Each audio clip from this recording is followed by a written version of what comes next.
Chapter 3। कल्पना आमाको diary पढेर कहिले 12 त कहिले 1 बजाउन थाली।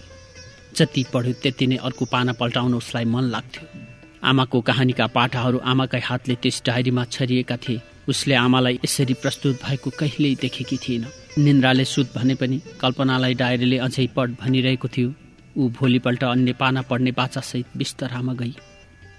रात नहो आँखा झिमिक्क गर्दैमा गइहाल्छ। डायरीमा अगाडि लेखिएको थियो, कक्षा 8बाट जिल्ला प्रथम भएपछि म निमाविबाट अर्को स्कुलमा मावि पढ्न गएँ। केही वर्ष अगाडिबाट म लगातार विद्यालय जान थालेकी थिएँ। मेरो पढाइ राम्रो थियो, वा भनौँ म थोरै मेहनतमा पनि धेरै सफलता पाउन सक्थेँ। त्यसैले म विद्यालयका सबै शिक्षककी प्रिय थिएँ। शोभासँगको हाम्रो साथ छुट्यो। ऊ फेल भई मावि जाने रेखा, पुष्पा र म मात्र भयौँ। शोभा यति धेरै रोई कि त्यो दिन म त सम्झिन पनि सक्दिनँ। कक्षा सुरु भयो। गाउँबाट बजार आउनुपर्ने भएकाले हिँडेर 1 घण्टाभन्दा बढी लाग्ने गर्दथ्यो। त्यसैले साइकल आवश्यक थियो, तर साइकल किन्न सक्ने अवस्था मेरो थिएन। घरमा भन्यो भने विद्यालय छाड्नुपर्ने अवस्था सिर्जना हुने गर्थ्यो। त्यसैले मैले घरमा साइकल माग गरिनँ। जोगबनीबाट रेखालाई उसका बाले नयाँ साइकल किनिदिएका थिए। पुष्पाको त घरमै साइकल थियो। म विद्यालय जाँदा कहिले रेखाको त कहिले पुष्पाको साइकल चढेर जाने गर्थेँ। साथीहरू नै भएकाले मलाई उनीहरूले कहिले नाइनास्ती गरेनन्। म कक्षा 9मा पुग्दासम्म पनि मलाई साइकल चलाउन आउँदैन थियो। आधा दिन मात्र विद्यालय लागेको बेला दमक बजारबाट घर फर्कदा रेखाले मलाई साइकल चलाउन सिक भन्ने गर्थे। म डराउँथेँ, नाइ भन्ने गर्थेँ। एक दिन मेरो नाममा एउटा चिठी आयो। गाविसले पठाएको रहेछ। अर्को महिना गाविसमा हुने कार्यक्रममा मलाई सम्मान गरिने भएको रहेछ। जिल्ला प्रथम भएकोमा नगद 4000 र 1 साइकल पनि लेखेको देखेपछि बा खुसी हुनुभयो। त्यसो त मलाई साइकल सिक्न मनै नलाग्ने, झन् उपहारमा पाएको साइकल छ। अब त त्यही लिएर स्कुल जाने हो भन्ने सोच बनाएँ। स्कुलबाट फर्कदा रेखाको साइकल अलि सिक्न थालेँ। पहिले खुब डराएँ, लड्छु भनेर, तर पछि बिस्तारै सजिलो हुँदै गए।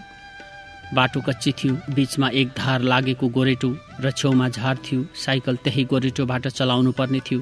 झारमा अल्झियो भने साइकल लड्छ भन्ने कुरा मैले बुझेकी थिएँ। सिक्दै गएँ। अब पछाडिबाट कसैले साइकल नसमाए पनि मैले आधा पाइडल मार्दै साइकल कुदाउन थालेकी थिएँ। तर एक दिन अकस्मात साइकल झारमा अल्झियो। साइकल लड्यो र मलाई थिच्यो। गोडा खुब दुख्यो।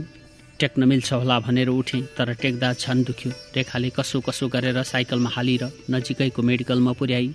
मेडिकलका दाइले खुट्टा अलिकति समाएर भने, भाँचिएछ, आम्दा लैजानुपर्छ। त्यहाँबाट आम्दा साइकलमा लगभग आधा घण्टाको बाटो थियो। पुष्पालाई रेखाले मेरो घरमा खबर गर भनेर पठाई। रेखाले साइकलमा हालेर मलाई आम्दा पुर्याई। मेरो खुट्टो सुन्निएको थियो। दुखाइको कुनै सीमा नै थिएन। बा निराश अनुहार लिएर आइपुग्नु भयो। प्लास्टर गरेपछि सबै ठिक हुन्छ, जोर्नी अलिकति यताउति भएको छ। डाक्टरले यति भनेपछि बाले लामो सास फेर्नुभयो। खुट्टालाई सेतो सिमेन्ट जस्तोले लपक्कै पारियो। खाना आफैले खाए पनि चुट्न जान भने सकिन। आमाले नै चुठाइदिनु भयो। शौच पनि आमाकै जिम्मा भयो। म 12 दिनपछि अलि ठिक भएँ। हामी घर गयौँ। गाउँपालिकाले आफ्नै भवनमा एउटा कार्यक्रम राखेको रहेछ मेरो सम्मानमा। सन्दर्भ थियो मैले ल्याएको उत्कृष्ट नतिजा। कार्यक्रममा शिक्षा मन्त्रीलाई प्रमुख अतिथि बोलाइएको थियो। कार्यक्रममा मान्छेहरूको हुल निकै थियो। मसँगै मेरा बालाई पनि निम्तो थियो। सम्मान कार्यक्रममा मन्तव्य सकिएपछि केही नृत्य प्रस्तुत भए। त्यसपछि मेरो सम्मानको कार्यक्रम थियो। प्रमाणपत्र 4000 रुपियाँ भएको खाम र साइकलको चाबी हातमा थमाइदिँदा मैले मेरो बाको अनुहार हेरेँ। सायद बालाई मैले दिन सक्ने यही थियो। आँखा मेरा पनि भिजे, तर बा रोएको मैले जीवनमा पहिलो पटक देखेकी थिएँ। शिक्षा मन्त्रीले धेरै पढ्नु भनेर स्याबासी दिए र अरूले पनि। मैले धेरै पढ्छु भनेर अठोट त गरेँ, तर पढ्नको लागि आर्थिक अवस्था मेरो नाजुक थियो। त्यही 4000ले म कति पनि पढ्न सक्ने अवस्था थिएन। पाएको 4000 थपक्क बाको हातमा राखिदिएँ। बाले छोरी धेरै पढ्नुपर्छ त भन्नुभयो, तर कसरी पढ्ने भन्ने कुरा बालाई नै थाहा थिएन। शिथिल हुँदै गएको बाको शरीरले अब म काम गरेर तँलाई पढाउन सक्दिनँ है भनिरहेको कुरा उनको आँखामा नै प्रष्ट देखिन्थ्यो। रेखा, पुष्पा र मेरो साइकल भयो। उनीहरूको भन्दा नयाँ साइकल मेरो थियो। भर्खरै उपहार पाएकोले होला साइकल कतै छाड्नु पर्दा हराउँछ कि भन्ने डर मनमा रहिरहन्थ्यो। एकपटक राम्रोसँग लडेर नै होला म साइकल एकदम मजाले कुदाउन सक्ने भइसकेकी थिएँ। बर्खे बिदा आउन केही दिन बाँकी थियो। रेखाले मेरो हातमा एक चिठी थमाएर गई। रेखा मेरी मिल्ने साथी मात्र थिइन, हरेक सुख दुःखकी पनि साथी थिए। उसले मलाई के दिई भन्ने कुरा मैले यसै अनुमान लगाउन सकिनँ। उसलाई सोध्न लागेकी थिएँ यो के हो भन्दै, तर म बोल्नु अगावै उसले मुख खोलेर भनी आफै पढ। म रिसले चुर भएकी थिएँ। मलाई खुल्दुली भयो। चिठी खोलेर हेरेँ, प्रेम पत्र रहेछ, कुमारले दिएको। मलाई हाँसो उठ्यो। खित्का छोडेर नै हाँसे। ऊ झन् रिसले चुर भई भनी नहाँसै तेरो खप्पर। हामी उक्त स्कुलमा नयाँ थियौँ। कसैलाई केही भन्न सक्ने अवस्था थिएन। हामी चुप भयौँ। प्रथम त्रैमासिक परीक्षा आयो। मैले तयारी राम्रोसँगै गरेको थिएँ। परीक्षा सकिएपछि हाम्रो बिदा भयो। विद्यालय 15 दिनपछि लाग्ने भयो। विद्यालय सुरु भएकै दिन नतिजा घोषणा हुने भयो। बिदामा गृह कार्य केही दिइएन। कोही खुसी भए त कोही दुखी पनि। पढ्न मन हुने दुखी भए, तर ती औँलामा गनेर सकिन्थे। पढ्न मन हुने एकदम कम देखिएका थिए। मेलापात त गाउँकै दैनिकी हो। झन बर्खा भनेको किसानका लागि ठुलो पर्व हो। हाम्रो नाममा घरबारी बाहेक केही थिएन। त्यसैले बाले धान रोप्न भनेर अधिकारीको जग्गा अधिया लिनुभएको थियो। 2.5 बिघा जमिनबाट हामीलाई वर्ष दिन मरेर खान पुग्थ्यो। फलेको खर्लप पैसाहुलाई बुझाउनु पर्ने भएकाले हाम्रो भागमा आधा मात्रै धान पर्दथ्यो। तर काम भने सबै आफ्नै भागमा। रोपाईको दिन थियो। मेलामा पर्म गर्न आएका धेरै थिए खेतालाहरू। रेखा पनि आएकी थिए। शोभाको आफ्नै घरमा रोपाई थियो। आमाले खाजाको जिम्मा रेखा र मलाई दिनुभएको थियो। मेलामा हली बाउसेर रोपाहार गरेर जम्मा 23 जना थिए। भाइ पनि हेर्दै खाजा बनाउनु पर्ने भएकोले मलाई अलि गाह्रो परेको थियो। रेखाले भाइ म हेर्छु भनी। मैले चामल भिजाएँ। खाजा चाम्रेजो बनाउनु थियो। सिन्कीकै अचार खेतालमा आएकाले माग गरेका थिए। माथि भण्डार कोठाबाट सिसाको बट्टामा भएको सिन्की ल्याएँ। भाइलाई सिकुवामा नै राखेर रेखा र म भान्सामा छिर्यौँ। रेखाले सिन्की भिजाएर अचारको तयारी गरी मैले चाम्रेको गरेँ। भाइ खेल्दै थियो। हामी भान्सामा व्यस्त थियौँ। घर पछाडिको खाल्डोमा पानी जमेको थियो। भाइलाई खाल्डोमा पस्नु हुँदैन भन्ने ज्ञान थिएन। भाइ खाल्डामा परेछ। म कराही बसालेर तेल हाल्दै थिएँ। रेखा सिलौटामा खोर्सानी पिस्न बाहिर निस्कँदा भाइलाई देखिनछे। सोधी, ओइ इन्दे, भाइ छैन त? म जुरुक्क उठेँ। हामीले भाइलाई चारैतिर खोज्यौँ। भाइ कतै छैन। म आत्तिएँ। पछाडिबाट छप्ल्याङ्ग गरेको आवाज आयो। म दगुरेँ। खाल्डोमा भाइ देख्दा मेरो होस हवास नै हरायो। हत्त नपत्त गएर उसलाई खाल्डोबाट निकाल्यौँ। भित्र धन्न तेल हालेको कराई मात्रै डढेर कालो भएछ। गन्ध आएपछि रेखाले भित्र के बसाएको थियो भन्न थाली। मेरो सम्झना त्यति बेला मात्र खुल्यो। कराही माझेर फेरि चाम्रे बसाएँ। रेखाले सिन्की अचार बनाएर सकी। खेत नजिकै भएकाले खेताला सबै घरमा बोलाउने भयो। भण्डार कोठामा राखेको थाल मैले झिकेँ। रेखाले तिनलाई माझ्न सघाउने भई। खाजा तयार भयो। मैले अब बोलाउनु पर्छ भन्दै रेखालाई भने। उसले म बोलाएर आउँछु, त यहीँ बस भन्दै उकालो लागि। केही छिनमा खेतालाहरू आए। कलमा हात खुट्टा पखाल्न सुरु गरे। आमाले खाजा पस्कनु भयो। म अचार हाल्दै गएँ। रेखा बाँड्दै हिँडी। बराल जेठाले मिठो हाउ भन्दै जुङ्गा समाए। सबैले होमा हो भन्दै हाम्रो तारिफ गरे। दिलेनी काकीले कसले बनाए अचार चाहिँ भन्दै सोधिन्। रेखाले मैले नि भन्दै जवाब दिए। काकीले यति मिठो अचार बनाउँछौ, कान्छी बुहारी बनाउँछु है म त भन्दै जिस्काएँ। रेखा र म भान्सामा थियौँ। रेखाले ठुला ठुला आँखा बनाउँदै मसिनो स्वरमा पनि परेको छैन लिम्बुनीकी बुहारी हुन। ढोकाकै छेउमा थिए बराल जेठा। सुनेछन् क्या र? खित्का छोडेर नै हाँसे। रोपाई सकियो, चटारो पनि सकियो, तर सकिएका थिएनन् हाम्रा आन्तरिक कुराहरू। संसारमा कहिल्यै नसकिने सायद घरकै आन्तरिक कुराहरू नै हुन्। स्कुल सुरु हुन केही दिन बाँकी थियो। मैले घरमा भ्याएको बेला पुस्तक पनि हेरेकै थिएँ। मलाई पढ्न जाँगर चल्थ्यो, तर त्यो जाँगर कहिलेसम्म हो भन्ने चाहिँ थाहा थिएन। म निमाविबाट जिल्ला प्रथम भएर माविमा गएकी थिएँ। त्यहाँको प्रथम हुने विद्यार्थी जिल्ला दोस्रो भएको थियो। मलाई जित्छ कि भन्ने डर मेरो मनमा कता कता थियो। मैले छाडेको विद्यालयको इज्जत र घरको इज्जत सँगै बचाउनु थियो। कारण यही पनि हुन सक्छ मलाई डर लाग्नुको। नतिजा प्रकाशन हुने समयमा म चौरको अघिल्लो भागमा बसेकी थिएँ। नतिजा कस्तो आउला भन्दै मेरो मनमा डरको धुवा आकाशलाई छाडेर सिधै मेरो मनमा आएर बसेको महसुस मैले बिहान घर छाड्नुभन्दा अगाडिदेखि नै थियो। कक्षा 1-2 गर्दै नतिजा प्रकाशित गर्न सुरु गरियो। हिमाल सरको आवाज त्यसै त सानो, माइक पनि थिएन। सिमसिम पानी परेको नजिकैको हलमाथिका जस्ता पातामा ठोकिँदा उहाँको आवाज पनि झनै नसुनिने भयो। पानी पनि आजै पर्नु परेको भनेर झनक्क रिस पनि उठ्यो। त्यही माथि विद्यार्थीको हल्लाले केही नसुनिने भयो। सरले तिमीहरू हल्ला गर्छौ भने म आज नतिजा भन्दिन है भनेपछि हल्ला केही समयका लागि शान्त भयो, तर झरी जारी नै रह्यो। कक्षा 8 को पालो सकियो। हाम्रो पालो थियो। नतिजा पहिले तृतीय हुँदै दोस्रो र पहिलाको भयो भन्ने तरिकाबाट प्रस्तुत गरिएको थियो। कक्षा 9 मा वर्ग क, ख र ग गरेर जम्मा 360 विद्यार्थी थिए। वर्ग अनुसार नतिजा छैन, सम्पूर्ण कक्षाको एकमुष्ट नतिजा तयार पारेका छौँ भनेर हिमाल सरले भनेपछि मेरो मन झन् डरायो। लाग्यो म कतै छाडिन्छु होला, मेरो नाम त हराउने नै भयो भन्ने कुरामा म ढुक्क बने। अब घर कसरी जाने भन्दै मेरो खुट्टा लगलग काँप्न सुरु भयो। तेस्रोमा हाम्रै वर्गको हरिको नाम आयो। दोस्रोमा वर्ग गका र वर्ग खका शिवमाया र रामचन्द्र भए। नम्बर उत्ति नै आएकोले उनीहरू दोस्रो भएका रहेछन्। कक्षा 9मा पहिला हुनेको नाम हिमाल सरले भन्नै लाग्दा पानी झनै दर्कियो। सरले सबैजना हलतिर जाओ भनेपछि मेरो डरको गति झन् बढेर गयो। नाम भन्दिहाले केही हुन्थ्यो, मेरो डर त हराउँथ्यो भन्ने मलाई लाग्यो। हाल खचाखच भरिएको थियो। फेल हुनेहरू मौन भएर बसेका थिए, पास हुनेहरूको आँखामा बेग्लै उज्यालो थियो। हिमाल सर हातमा कापी बोकेर हलमा छिरे। मैले पुष्पाको हात समाएँ, किनकि मलाई डरले नराम्रोसँग समाएर बसेको थियो। जिल्ला दोस्रो हुनेको नाम कक्षा 9मा पहिलो भनेर घोषणा गरियो। म नारी गलेर फतक्क भएँ। हल्लाले हल फेरि कोलाहल बन्यो। हिमाल सर केही भन्न खोज्दै थिए, हल्लाले केही सुनिएको थिएन। हेड सर झ्यालमा देखा परेपछि हल्ला सुनसान भयो र हिमाल सर बोल्न सुरु गरे। नम्बर उत्ति नै भएकोले हामीले यो वर्ष कक्षा 9मा पहिलो पनि 2 जना बनाएका छौँ। यसो भनेर उनले मेरो नाम लिए। म खुसीसँगै दुखी पनि भएँ। मलाई मसँगै टक्कर गर्ने कोही आयो भन्नेमा दुःख लाग्यो र प्रथम त भएँ नि भन्ने कुरामा खुसी। कुनै दिन सुनेकी थिएँ कोही बेला हाँसो र आँसु सँगै आउँछन्। मैले त्यो दिन महसुस गरेँ। अर्को परीक्षामा म कसैलाई जित्न दिन्न, प्रथम म नै हुन्छु भन्ने अठोट गरेँ। नतिजा प्रकाशनको कुरा सकियो। हामी सबै घर जान सुरु गर्यौँ। रेखा र पुष्पा मात्र पास भएछन्, तैपनि उनीहरू खुसी नै थिए। मैले उनीहरूबाट केही सिक्नुपर्ने थियो, तर सिक्न मन र दिमागमा म मात्र होइन प्रथम हुने 2 जना भयौँ भन्ने तनावमा बसिरहेकी थिएँ। म घरको काम झन् कम गर्न थालेँ। 1 दिन सही, 2 दिन सही, तेस्रो दिनमा आमाले नै भन्नुभयो, तैँले काम सघाइनस् भने मेरो त हात नै भाँचिने भयो। त्यसपछि मेरो पढाइ पुनः कम र काम ज्यादा हुन थाल्यो। पढाइ त ठिकै चल्दै थियो। म पहिलो बेन्चमा बस्ने गर्थेँ। मेरा साथी त्यहीँ रेखा र पुष्पा थिए। माविमा पुगेपछि चन्द्रा पनि थपिएकी थिए। उसँग हाम्रो खासै हिमचिम हुँदैन थियो।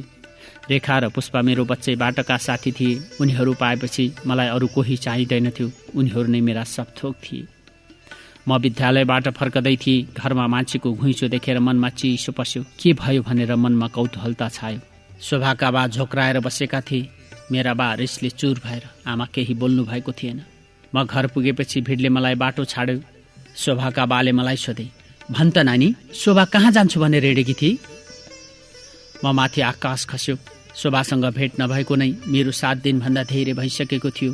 म उसका बुवालाई जवाब कसरी दिउँ? मसँग सामर्थ्य थिएन। मलाई थाहा छैन भन्दा पनि भिडले मलाई पत्याउने अवस्था थिएन। शोभा मसँग धेरै नै मिल्ने साथी थिए। उसको शरीरको कुन भागमा कोठी छ भन्ने पनि मलाई थाहा थियो। ऊ र म त्यो तहका साथी थियौँ। ऊ बिहान घरबाट हिँडेकी रहेछ। सिरानमुनि अब मलाई नखोज्नु भन्ने चिठी फेला पारेपछि शोभाका बाका 9 नारी गलेर आएका रहेछन् र मलाई भेट्न मेरो घरसम्म आएका रहेछन्। मलाई थाहा छैन भनेपछि त्यो भिड बिस्तारै हट्यो। त्यो भिड पुष्पाको घरतिर अगाडि बढेर गयो। मलाई थाहा थियो पुष्पालाई पनि त्यो कुरा थाहा छैन, किनकि पुष्पाले मलाई हर कुरा सुनाउने गर्थे। आज पिसाब फेर्दा कस्तो पोले हिँड्दै मलाई भन्दै सुनाउने पुष्पाले मलाई त्यति ठुलो कुरा कसरी लुकाउन सक्छ भन्ने पनि लागेको हो। शोभासँग हाम्रो त्यति धेरै कुरा भइरहेको थिएन। ऊ फेल भएपछि उसले विद्यालय पनि छाडेकी थिए।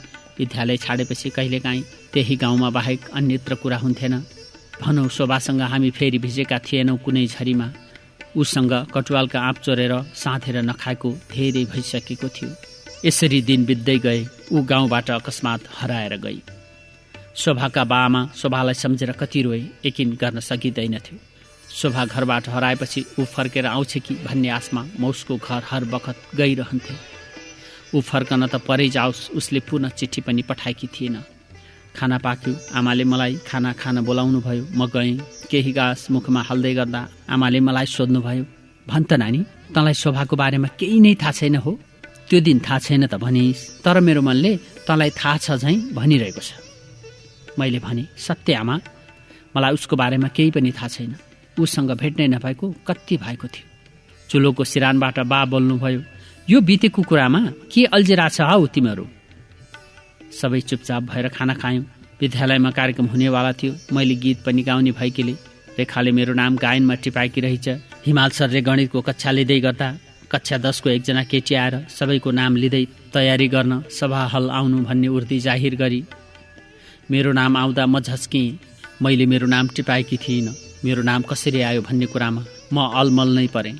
कार्यक्रमको दिन थियो। निमावि पढ्दा कहिलेकाहीँ कक्षामा र धेरै जसो घरमा गीत गाएकी मैले माइकलाई जीवनमै पहिलो पटक छुँदै थिएँ।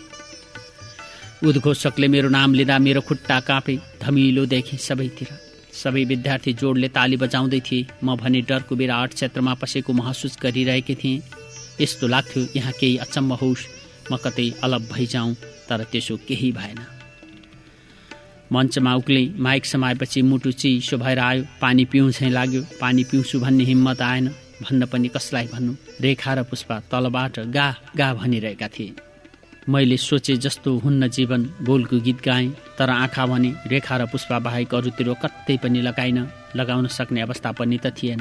सबै डरले। मलाई त्यति धेरै डर कहिले लागेको थिएन जति अहिले गीत गाउँदा महसुस गरिरहेकी थिएँ। गीत सकियो। म मञ्चबाट तल झरेँ। तालीको आवाज मेरो कानमा आजकल पनि सुनिन्छ। मलाई पिसाबले च्यापेको थियो। रेखालाई हिँड्न भने, ऊ त जान भन्दै कार्यक्रममा नै मस्त भई। सभा हलबाट शौचालयको दूरी निकै लामो थियो। म हतार शौचालय गएँ। म निस्केपछि पछाडि कोही आइरहेको महसुस गरेँ। पुरुष र महिला शौचालय नजिकै भएकोले कोही होला भन्ने सोचेँ। म शौचालय छिरेँ। अगाडिको डर सम्झेर एकपटक धित मारेर रुन मन थियो, तर सकिनँ। सबै कुरा सोचे जस्तो पनि नहुँदो रहेछन् जीवनमा। बाहिर कक्षा 10 को एउटा केटी उभिएको देखेँ। मलाई डर लाग्यो। त्यहाँ अन्य कुनै पनि विद्यार्थी थिएनन्। म सरासर अगाडि बढेँ। उसले बोलायो, सुन न। मलाई गीत गाउँदा भन्दा अहिले ज्यादा डर लाग्यो। मैले हजुर भने। उसले भन्यो, गीत मिठो गायो। उसले अरू कुनै पनि कुरा गरेन, बस यति भन्यो मात्र। मैले धन्यवाद पनि भन्न सकिनँ। मुस्कुराएँ र सभा हलतिर लागेँ। मलाई कसैले पहिलोपल्ट गीत मिठो गायो भनेको थियो।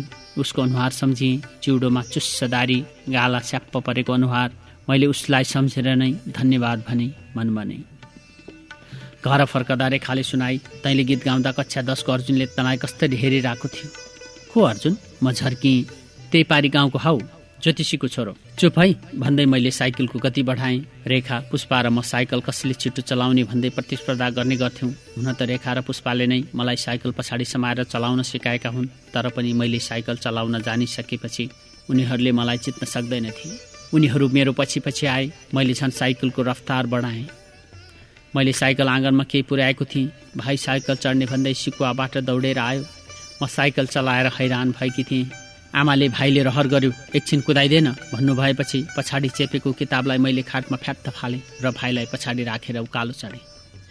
अलि माथि पुगेपछि शोभाको घरमा पुगेँ। शोभाकी आमाले मलाई, इन्दे यता आइजन है भन्दै बोलाउनु भयो।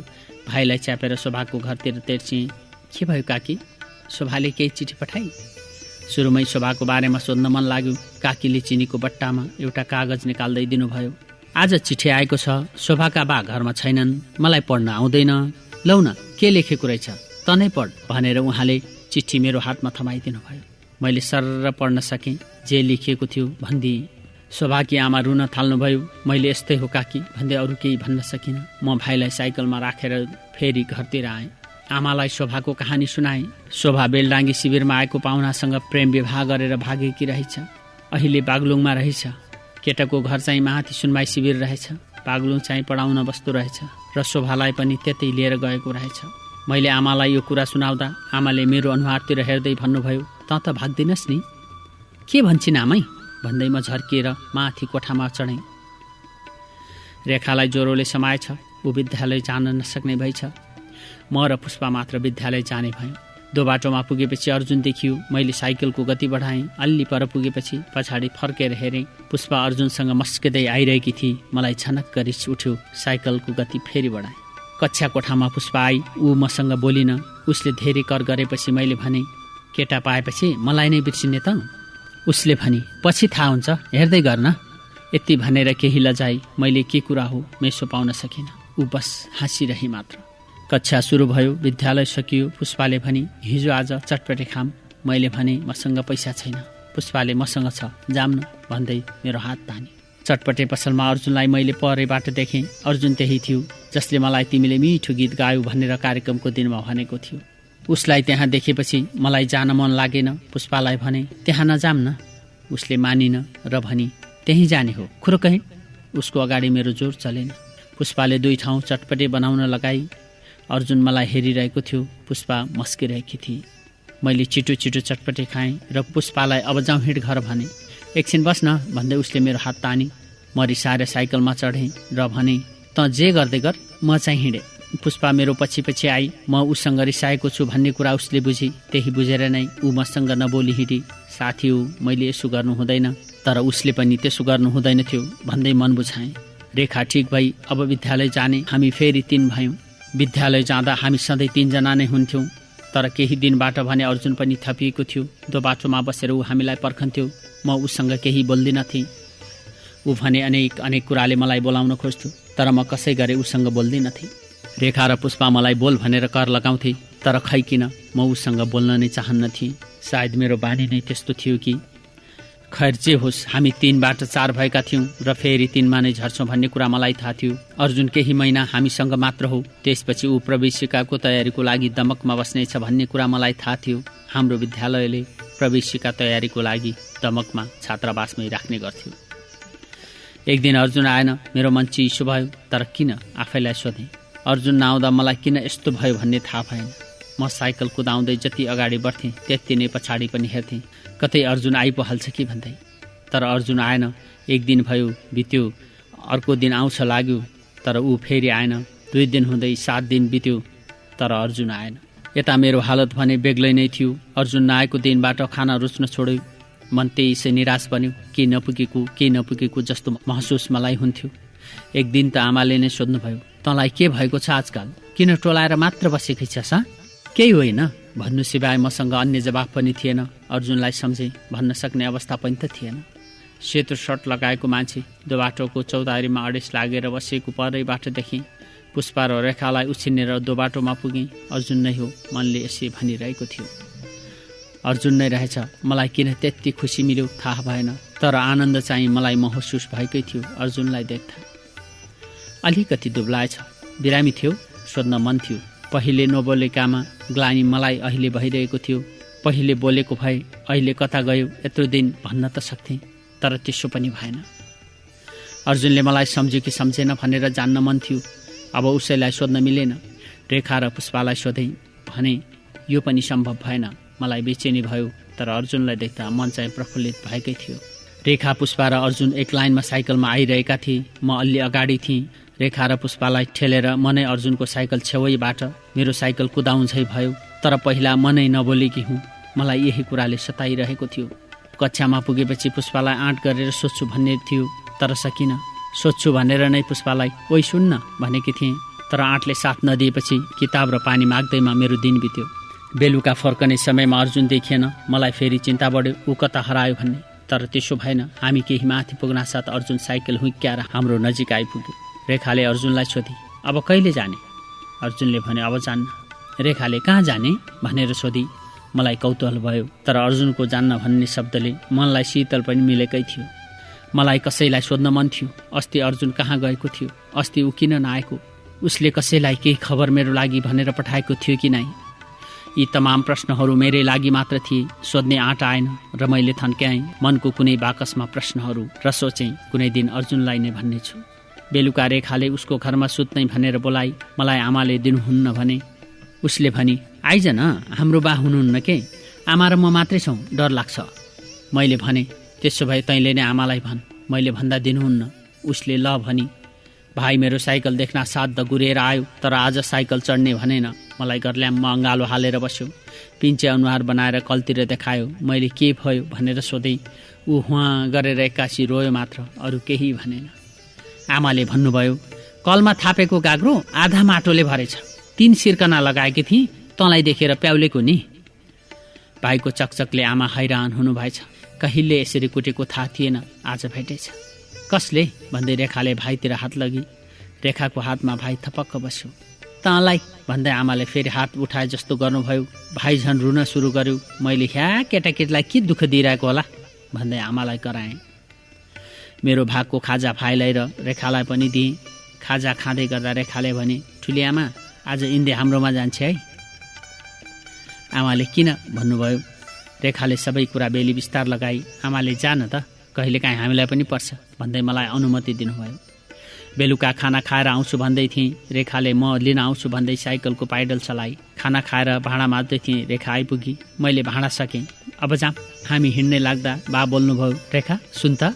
हजुर, तेरो बाउलाई अस्तिको पञ्चर हो, छिट्टै लग्दै भन है, यहाँ मलाई हर्ज भयो। रेखाले हस्, बा आएपछि भनिदिन्छु भन्दै मेरो हात समाई। रेखाकी आमा सिरकमा खोल हाल्दै थिइन्। मैले जाडो हुँदैन त अहिले भने। पछि त हुन्छ नि, पछिको लागि हो भन्दै टिनको बाकसमा सिरक हालिन्। पछिको लागि पछि नै गरे भइगयो नि भन्दै रेखाले मुलाको अचार छेकी। यिनीहरू आज भेला भए अचार पनि सक्ने भए भन्दै रेखाकी आमा भण्डार कोठातिर लागिन्। पुष्पालाई पनि बोलाउन पाएको भए नि, मैले रेखालाई भने। ती काकीले दिन्नन्, कस्ती च्याठेकी छिन्, तँलाई के थाहा भन्दै उसले अचार मुखमा हाली। एकचोटि भनौँ न, जाम मैले भने। उसले पनि ल भने। घोप्टो खोल्दै रेखाले आमालाई हामी पुष्पालाई लिएर आउँछौँ भने। रातभरि गुनगुन गर्नलाई पर्दैन जानु, सुत चुप लागेर भनेर रेखाकी आमाले हामीलाई कराइन्। तर हामी टेर्नेवाला थिएनौँ। पुष्पाको घरमा बत्ती निभेको थियो। सुतिसे कि क्या हो मैले भने। खै कुन्नी भन्दै रेखा कराई। पुष्पा बाहिर खाटमा रेखाका बा चुरोट तान्दै थिए। किन कराए हो केटी हो भन्दै टर्च लाइट अनुहारतिर देखाए। बत्ती के भयो काका मैले सोधेँ। 6 महिना भएछ बत्तीको बिल नतिरेको। आज दिउँसो पहेँलो गाडीमा आएर तार काटेर लगे। काका तनावमा थिए। पुष्पा माथिबाट आई र सोधी, किन आएका? तँलाई लिन रेखाले भनी। आमा हुनुहुन्न म जान्न पुष्पाले भनी। तर रेखाको करले उसलाई एकपटक बाउलाई सोध्ने बनायो। बाउ पनि यस्तो मौका छोड्नेवाला थिएनन्। तुरुन्तै हुन्छ भने, तर हुन्छ भन्नुको पछाडि कारण अर्कै थियो। पुष्पाका बा रक्सी औधी पिउँछन्। घरमा पुष्पाकी आमा र पुष्पा छैनन् भने मात्र पिउन थालेको चाहिँ पोहोरबाट मात्र हो। पोहोर कलेजोमा पानी जमेपछि पुष्पाका बालाई रक्सीमा परिवारले पुरै रोक लगाएको थियो। तर मन नहो कहाँ मान्छ र। पुष्पाका बा लुकी लुकी रक्सी पिउँथे। एक दिन मातेर लडिरहेका बेला पुष्पाकी आमाले तिमी भन्दा छिटै मै मर्छु भन्दै हातमा डोरी बोकेर हिँडेसी चाहिँ गाउँलेले पुष्पाका बालाई मातेकै बेला पिटेछन्। त्यो दिनबाट उनले पुष्पाकी आमा समक्ष अब रक्सी खान्न भनेर कसम खाए। तर उनी माइत गएको बेला, पुष्पा स्कुल गएको बेला अलिकति खाएर सुत्थे। जान त गए, तर बाउ बिहान कता नालीमा भेटिने पो हुन् कि भन्दै पुष्पाले चिन्ता लिन सुरु गरी। रेखाले केही हुन्न, हिँड चुप लागेर भन्दै कराई। मेरै घरको बाटो भएर पुष्पाको घर जाँदा बाहिर कोही थिएन। अहिले फर्कँदा भने आमा बाहिर कुटी काट्दै हुनुहुँदो रहेछ। मैले परेबाट देखेँ। चुप लागेर हिँड है, आमा त्यही छिन् भन्दै मैले रेखा र पुष्पालाई सम्झाएँ। हाम्रो गुनगुन रोकियो, सासले मात्र हिँड्यो। रेखाको घर पुग्दा बत्ती निभिसकेको थियो। रेखाले आमा भन्दै बोलाई। रेखाकी आमाले बत्ती बालिन्। कति कुच्छौ हो पिसाद भन्दै उनी भण्डारको कोठाको ढोका लगाएर सुतिन्। प्लेटमा अचार थियो। पुष्पाले आहा भन्दै प्लेटमा हात लम्काई। खाटमुनिबाट रेखाले अचारको ठुलो बट्टा निकालेर चोरी औँलाले ओठमा पुर्याई। हामी चुप भयौँ। प्लेटमा अचार थपेर रेखाले भनी, अब त 10 कक्षामा पुग्न धेरै बेर छैन। 10 पुगेपछि त प्रवेशिका आइहाल्छ, अनि त को जाओस् स्कुल। पुष्पाले भनी, फेल भयौँ भने? रेखाले आँखा तन्काउँदै भने, चुप लाग है आवासी। म हाँस्ये मात्र। ऊ पास भइहाल्छ अनि हाँस्छे नि। पुष्पाले भनी, कोही फेल हुँदैन, डह्रो पढ्नुपर्छ दमक बसेपछि। रेखाले पुष्पालाई सान्त्वना दिए। अचार सकियो। रेखाले भनी, अझै खाने? लौ न, के भन्छे, हाल्न, किन नखानु? पुष्पाले औँला चाट्दै भनी। पुष्पाले अचार निकाल्दै भनी, म त अर्जुन दाईसँग सबै नोट माग्छु। म हाँसेँ। तँलाई दियो अर्जुनले? रेखाले कुरा थपी। मैले त्यसै सोधेँ, जान्ने छ? पुष्पाले भनी, लौ तँलाई थाहा छैन? रोल नम्बर 1 वाला विद्यार्थी हो मेरो दाई। रोल नम्बर 1 ले मलाई केही असर गरेन। तर अर्जुन पुष्पाको दाई कसरी भयो म जिल्ल भएँ र सोधेँ, दाई चाहिँ कसरी? पुष्पाले भनी, अस्ति बनाएको। म हाँसेँ। रेखाले किन हाँसिकी भनेर सोधी।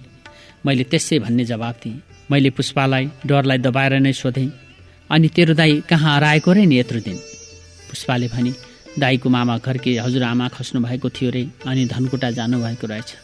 मलाई ढुक्क भयो। मेरो तलतल एक निमेषमै सेलायो। म त्यत्रो दिन अर्जुन किन आएन भन्ने कुरा जान्न उत्सुक थिएँ। आज थाहा पाएपछि अर्जुन मेरो दिमागमा झन खेल्न थाल्यो। पुष्पाले भने, इन्दे तँलाई एउटा कुरा भनौँ। के कुरा? मैले सोधेँ। तँलाई अर्जुन दाईले मन पराउनुहुन्छ। म झनक्क सन्किएँ, तर मनभित्र काउकुती लाग्यो। सोधेँ, कसले भनेको? दाईले नि। कहिले? अस्ति। मैले पढ्नुपर्छ, म यता अल्झिनु हुँदैन यस्तो सोचेँ। तर मन नहो कहाँ मान्छ र। अर्जुन मेरो सपनीमा आउन सुरु गरिसकेको मान्छे थियो।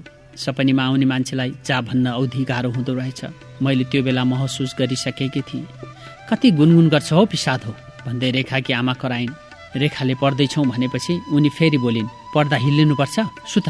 हुन्छ भनेर हामीले बत्ती निभायौँ। रेखालाई डर लाग्छ भन्ने मलाई थाहा थियो, त्यसैले हामी तीनैजना एउटै खाटमा सुत्यौँ। म बिहानै घर गएँ। रेखाले चिया खाएर जा भन्दै थिए, तर मैले मानिनँ। मलाई घरको काम केही सघाउनु थियो। पुष्पा एकछिनमा आउँछु भन्दै भान्सामा छिरी म घरतिर हिँडेँ।